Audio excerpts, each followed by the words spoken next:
శ్రీవారి ఆలయంలో డిసెంబర్ 30వ తేదీన వైకుంఠ ఏకాదశి పర్వదినాన్ని పురస్కరించుకుని కోయిల్ ఆళ్వార్ తిరుమంజనం శాస్త్రోక్తంగా జరిగింది. ఈ సందర్భంగా ఆలయం వెలుపల ఈవో శ్రీ అనిల్ కుమార్ సింగల్ మీడియాతో మాట్లాడుతూ సాధారణంగా ఉగాది, ఆదివార ఆస్థానం, బ్రహ్మోత్సవాలు, వైకుంఠ ఏకాదశి పర్వదినాల ముందు వచ్చే మంగళవారం కోయిల్ ఆళ్వార్ తిరుమంజనం నిర్వహించడం ఆనవాయితీగా వస్తోందన్నారు.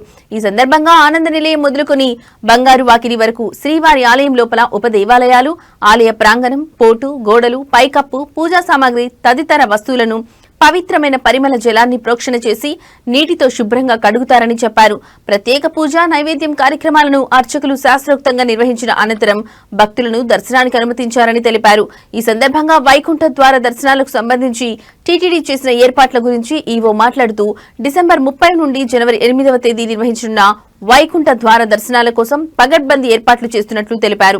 2 నెలలుగా అధికార యంత్రాంగం తనిఖీలు నిర్వహించి ప్రవేశ నిష్క్రమణ మార్గాలు, భద్రతా ఏర్పాట్లు, అన్న ప్రసాదాలు, వసతి, క్యూలైన్ల నిర్వహణ, పార్కింగ్ సౌకర్యాలపై ప్రణాళికలు సిద్ధం చేశారని చెప్పారు.